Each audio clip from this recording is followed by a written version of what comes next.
সময়টা 1993। নির্মাতা দিলীপ সোমের দোলার সেটে প্রথম পরিচয় ওমর সানি এবং মৌসুমীর। পরিচয়টা সেখানেই জমে ওঠে। শট শেষেই বসতেন মুখামুখি, চলতো আলাপ সালাপ, কথায় কথায় মুগ্ধতা বাড়তে থাকে। সে মুগ্ধতার যেন কোনো শেষ নেই। দিনে দিনে দুজনের মাঝখানের দূরত্বটাও কমতে থাকে। পরিচয় পর্বে আটকে রইল দুজন। পাকাপাকিভাবে মনের বারান্দায় প্রবেশের আগেই শেষ হলো দোলার শুটিং।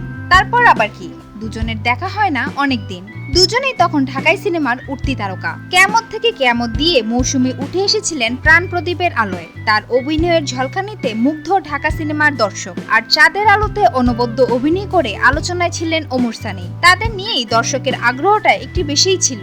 দুর্দান্ত ছিল ক্যামেরার সামনের কেমিস্ট্রি।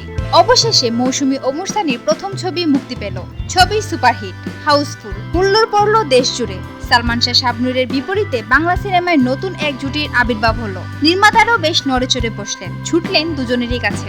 রায়হান মুজিবের আত্ম অহংকার সহ আরো বেশ কয়েকটি সিনেমায় ফের একসঙ্গে তারা দুজন। ঝুলে থাকা সম্পর্কের একটা গতি হলো। সংজ্ঞাহীন সম্পর্ক একটি সংজ্ঞায় দাঁড়ালো। সংজ্ঞার নাম প্রেম। প্রেমটা ছিল ছাই চাপা আগুনের মতো। বাইরে থেকে বুঝবার কোনো উপায় ছিল না যে ভিতরে কি চলছে, কি বা জ্বলছে। প্রথমে তো কাকপক্ষীও টের পায়নি ওমর সানি মৌসুমীর প্রেমের সম্পর্ক। ঘটনাটা চাউর হওয়ার আগে রীতিমতো তড়িঘড়ি করেই বিয়ের কাজটা সেরে ফেললেন ওমর সানি মৌসুমী। 1996 সালের 2 আগস্ট। নতুন জীবন, নতুন সংসার। সংসারের মাঠে শুরু হলো নতুন ইনিংস। চলছে টেস্ট ম্যাচ। উইকেট ছাড়ার কোনো তাড়া নেই। এক প্রান্তে সানি, আরেক প্রান্তে মৌসুমী। তাদের কোলে আলো করে আসে 2 সন্তান। সন্তানেরও বড় হলো, নিজেদের বয়সও কম হলো না। 40 ছাড়িয়েছেন দুজনেই, কিন্তু আজও ভালোবাসার কোনো কমতি নেই তাদের মাঝে। কানায় কানায় ভালোবাসায় পূর্ণ তাদের উত্তরার বাড়িটা। অনেকেই বলে ওমর সানি মৌসুমীর মধ্যে নাকি কোনো ঝগড়াই হয় না। কথাটা কতটুকু সত্য সেই বিষয়ে ওমর সানি মুচকি হেসে বলেন, কে বলেছে ঝগড়া হয় না? আমরা তো প্রায়ই ঝগড়া করি। পেয়ারা নিয়ে ঝগড়া করি, কলা নিয়ে ঝগড়া করি। ঠিক কোন মন্ত্রে 21 বছর পার করিয়ে দিলেন একসঙ্গে, সে বিষয়ে সানি বলেন শুধুমাত্র বিশ্বাসের জন্য। বিয়ের পরে অনেক অভিনেত্রী অকালে হারিয়ে গেছে, বন্দী হয়েছে সংসারের কারাগারে। মৌসুমীর সমসাময়িকদের মধ্যে শাবনূর সহ এমন অনেকেই হারিয়ে গেছেন, কিন্তু মৌসুমী আজও মিডিয়ায় সরব। আর এজন্য সবচেয়ে বেশি অনুপ্রাণিত করেন তার স্বামী।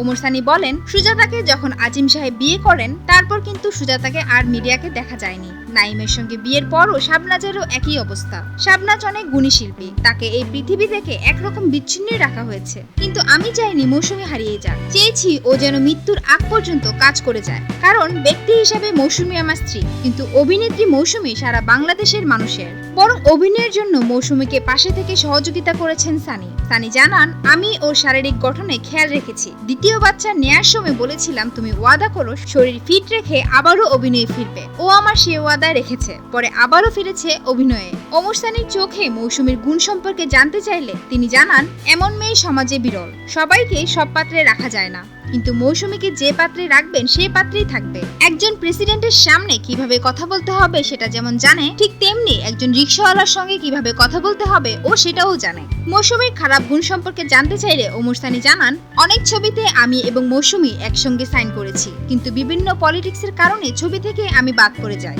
তখন আমি ভেবেছিলাম মৌসুমীও হয়তো ছবি থেকে নিজেকে প্রত্যাহার করে নেবে, কিন্তু নেয়নি। কষ্ট পেয়েছিলাম।